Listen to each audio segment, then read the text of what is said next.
অনেক দিন পর আজকে বন্ধুরা একটু বোয়াল মাছের ঝাল করছি। আজকে দুপুরের খাওয়াটা জমে যাবে। বহুদিন পরে আজকে একটু বোয়াল মাছের ঝাল করছি। দেখো কী করে করছি বোয়াল মাছের ঝালটা। এখানে পেঁয়াজ, আদা, রসুন পেস্ট করা ছিল আমার ঘরে, দিয়ে দিয়েছি।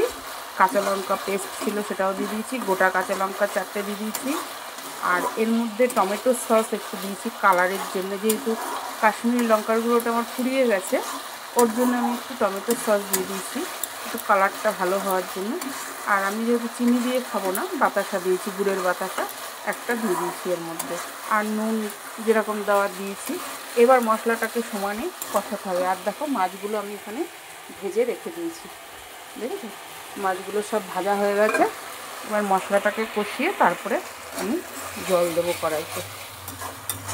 দেখো তোমরা কে কীভাবে ঝাল করো বোয়াল মাছে আমাকে একটু কমেন্ট করে জানাবে।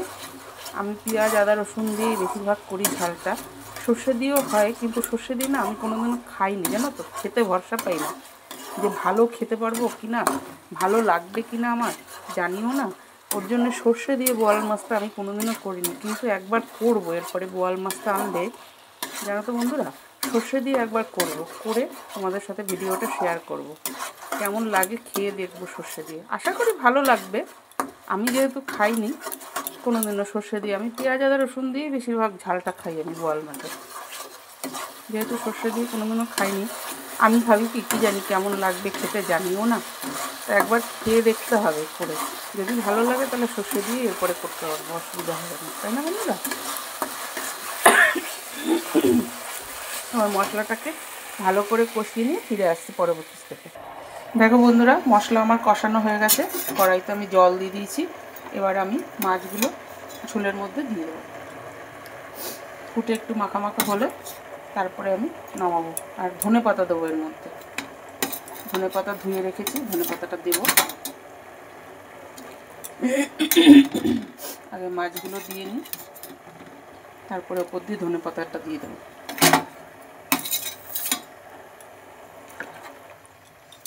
দেখো মাছগুলো আমার সব দেওয়া হয়ে গেল।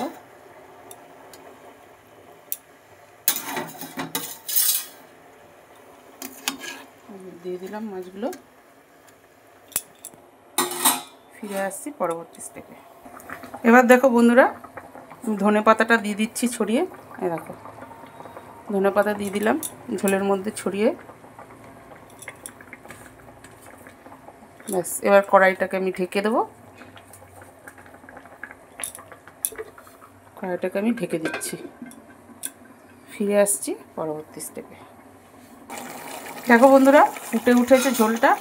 আর আমি একদম গামাখা মাখা করবো না, কেন এর আগের অনেক ভিডিওতে বলেছি যে আমার কর্তা আবার একদম শুকনো শুকনো খেতে পারে না, একটু ঝোল ঝোল মতন রাখতে হবে, সামান্য একটু পাতলা ঝোল রাখতে হবে, নাহলে আমার কর্তা আবার খেতে পারে না। ওর জন্য একদম গা মাখা মাখা করবো না।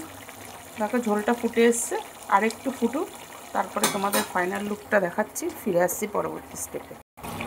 এবার দেখো বন্ধুরা, আমার ফাইনাল লুক ঝালের, বোয়াল মাছের ঝালের দেখো ফাইনাল লুক হয়ে গেছে।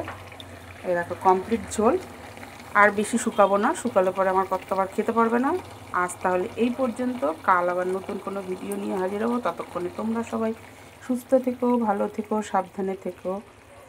আর এত সুন্দর ঝোলটার গন্ধ বেরোচ্ছে, তোমাদের তো গন্ধটা আমি শোকাতে পারলাম না, আমি তো গন্ধটা পাচ্ছি। ধনেপাতার গন্ধ, পেঁয়াজ, আদা, রসুন দিয়ে কষিয়েছি মশলাটাকে, সেই গন্ধ একটা বেরোচ্ছে ঝোলে।